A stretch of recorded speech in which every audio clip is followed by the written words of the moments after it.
Hello guys, nagtataka ba kayo kung paano to paandarin guys? Sige, tuturuan ko kayo mga buddy. Madali lang yan. Una sa lahat, huwag mong isipin na mahal ka niya. Yeah, ito. Ito yung parang starter niya. Yan, didinan yan. Paapakan yan. So, ang gagawin natin para mandar to, ito yung susi niya. So, ito, pag magsususi ka, huwag mo basta-basta isususi yan na hindi mo ito naaapakan. Dapat yung pag-aapak niyan, dapat diin mo. Pag inapakan mo yan, isasabay mo rin itong susi. Bubuksan.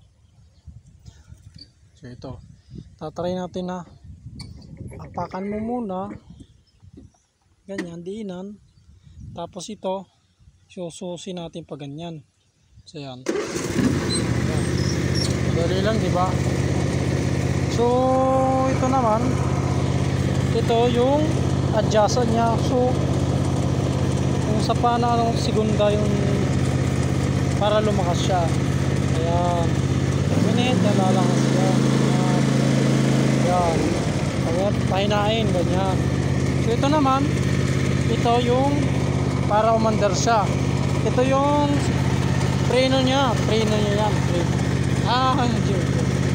Ito yung ano niya, ito pala yung preno niya, ito.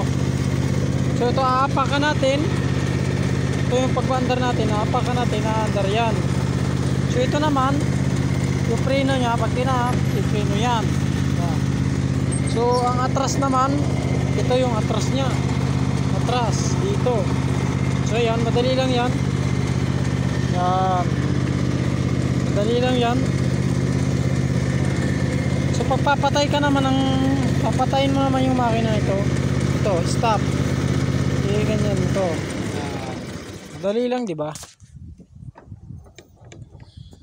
So ito, adjuster. Pag hindi nag-start yung lawn mower, hindi gumana, iangat mo to.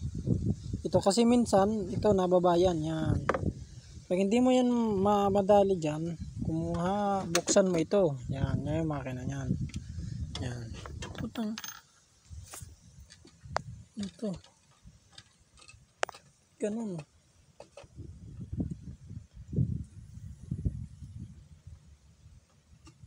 Yan. Ito, iaangat to ito. Yan. Dito. Para lumabas yung dito niya ito. Yan. Iangat yan. Pag hindi mo yan mukha. Tapos ito sasara natin.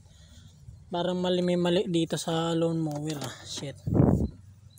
Buti binuksan ko. Shit. Ba't nagkaganto? Ano mangyari dito?